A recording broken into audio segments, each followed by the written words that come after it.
Terima kasih saudara, Anda masih bersama dengan kami di Kaleidoskop 2023. Informasi kali ini datang dari dunia ekonomi sepanjang tahun 2023 yang kami hadirkan untuk Anda. Di antaranya ada harga kebutuhan pokok di pasaran yang terus merangkak naik. Informasi selengkapnya untuk Anda. Mahalnya harga beras lokal jenis Unus Mutiara yang mencapai Rp22.500 per liternya jadi keluhan pedagang warung makan di Banjarmasin, Kalimantan Selatan. Naiknya harga yang mencapai Rp5.500 jadi penyebab pedagang mengatur strategi dengan beralih menggunakan beras luar jenis Pamanukan asal Jawa Barat dengan harga Rp16.000 per liternya. Upaya ini dilakukan untuk tetap berjualan dengan harga terjangkau tanpa harus menaikkan harga dagangannya. Sebelumnya, Badan Pusat Statistik mencatat kenaikan harga beras menjadi penyumbang utama inflasi pada Desember 2022.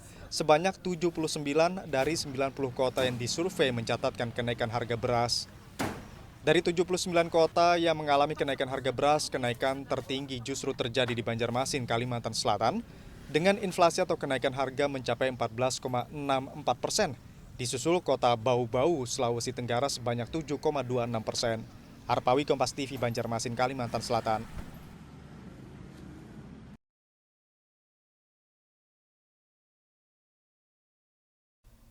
Siasati mahalnya harga telur ayam ras membuat sejumlah pedagang pentol gorengan beralih membeli telur retak dan pecah ke agen sebagai bahan baku utama.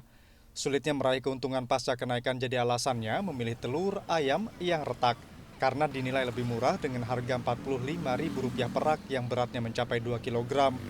Meski retak, pedagang menjamin telur yang dijadikan bahan baku pembuatan pentol goreng layak konsumsi.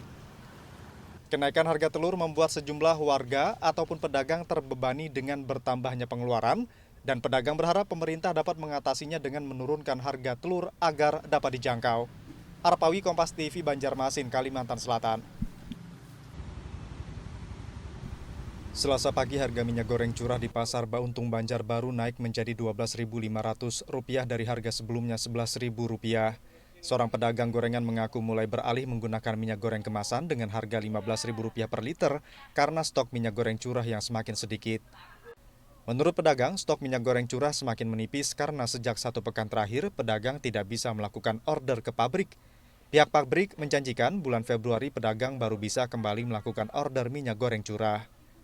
Pedagang menyebut minyak goreng merek Minyak Kita juga mulai naik dari Rp14.000 menjadi Rp15.000 per liter, karena untuk membeli minyak kemasan pouch di distributor harus satu paket dengan sirup atau sabun yang kurang diminati pasar. Sementara untuk kemasan botol juga dijatah 1 bulan hanya dapat membeli 2 karton. Nabila Seva, Kompas TV, Banjarbaru, Kalimantan Selatan. Sejumlah petani di Palam, Banjarbaru alami gagal panen karena hama tungrau pada akhir 2022 lalu. Petani mengaku sudah mengajukan asuransi usaha tani padi sejak 5 bulan, namun tak kunjung ada kejelasan dari dinas dan pihak penyedia asuransi.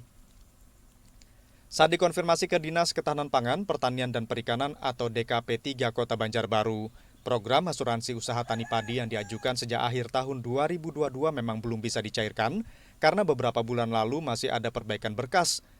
Saat ini DKP 3 sudah menyurati pihak penyedia asuransi namun masih belum ada tindak lanjut dari penyedia asuransi. Pihak DKP 3 juga mengakui bahwa program asuransi ini belum berjalan optimal karena tidak semua petani di Banjarbaru yang ikut dalam program asuransi. Hingga saat ini Dinas Ketahanan Pangan, Pertanian dan Perikanan masih berupaya melakukan pencairan terhadap 3,34 hektar lahan yang alami gagal panen di Kelurahan Palam. Nabila Seva, Kompas TV, Banjarbaru, Kalimantan Selatan.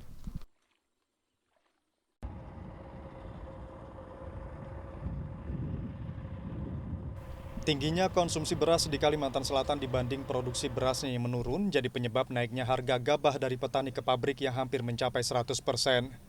Petani menyebut turunnya hasil panen sedikitnya mencapai 50% dari biasanya, bahkan ada pula yang gagal total akibat banyaknya padi yang tenggelam, belum lagi serangan hama tungro.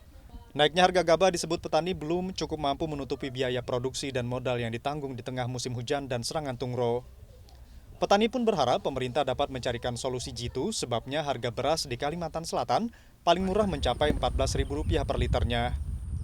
Arpawi, Kompas TV, Kabupaten Banjar, Kalimantan Selatan. Demi mendapatkan harga telur yang lebih murah dari pasaran, warga Banjarbaru rela antre lebih dari 1 jam di pasar murah yang digelar oleh Dinas Perdagangan di Lapangan Merjani. Warga bisa mendapatkan telur dengan harga Rp23.000 di stan milik Dinas Ketahanan Pangan, Pertanian, dan Perikanan. Di pasaran telur ayam dijual dengan harga Rp28.000 per kilogram. Selain telur, sejumlah sembako juga dijual dengan harga yang lebih murah dari pasaran. Seperti minyak goreng curah dengan harga Rp12.000 per liter, di pasar minyak goreng curah dijual Rp13.000–Rp14.000 per liter. Selain akan diselenggarakan di Merjani dengan jumlah sekitar 70 tenan, pasar murah dalam rangka pengendalian inflasi menjelang bulan Ramadan juga akan dilaksanakan di 20 kelurahan Banjarbaru mulai 10–29 Maret. Diharapkan adanya pasar murah daya beli masyarakat dapat meningkatkan dan menekan inflasi dan perputaran ekonomi di Kota Banjarbaru bisa lebih cepat lagi. Nabila Seva, Kompas TV, Banjarbaru, Kalimantan Selatan.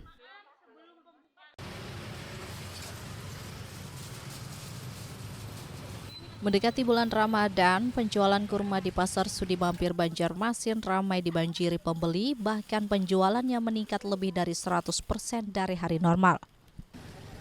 Dalam sehari pedagang mampu menjual dagangannya hingga 200 kg kurma yang dijual mulai dari Rp15.000 hingga Rp280.000 per kilogram dengan beragam jenis.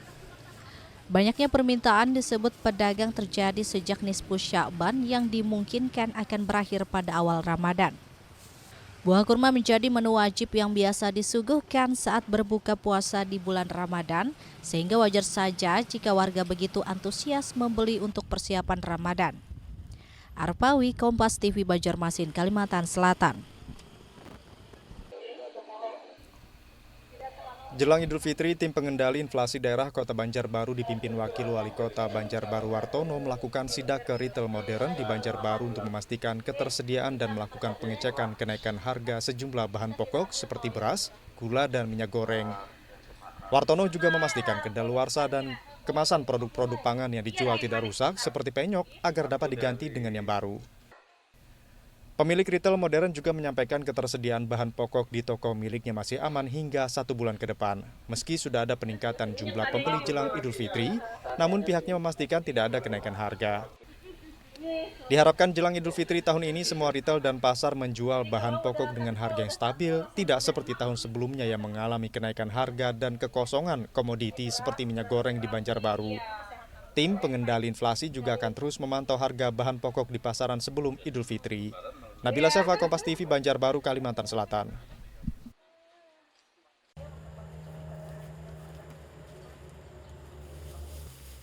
Permintaan hewan ternak sapi di rumah potong hewan Jalan Tembus Mantuil Banjarmasin disebut pedagang mulai ramai dibeli menjelang Idul Adha. Pedagang bahkan mengaku kehabisan ketersediaan, mengingat pesanan yang diterimanya sudah mencapai 62 ekor, hingga harus mendatangkan lagi sebanyak 100 ekor dari Pulau Jawa yang diprediksi datang dalam minggu ini. Di sisi lain, pedagang mengaku pendistribusian sapi di Banjarmasin berjalan lancar, meski harus menyiapkan segala perizinan dan memastikan kondisi sapi dalam kondisi sehat. Sementara untuk harga sapi disebut masih normal, yang per ekornya berkisar Rp16 juta hingga Rp20 juta. Arpawi, Kompas TV, Banjarmasin, Kalimantan Selatan. Diterapkannya pembayaran parkir non-tunai di Bandara Syamsuddinor di Banjarbaru merupakan bentuk implementasi digitalisasi sesuai arahan Presiden dan pemerintah Provinsi Kalimantan Selatan untuk memperluas dan mempercepat digitalisasi daerah. Hingga saat ini pihak Angkasa Pura terus melakukan edukasi ke seluruh pengunjung bandara untuk menyiapkan kartu uang elektronik. Kebijakan pembayaran parkir non-tunai akan diterapkan mulai 15 November mendatang.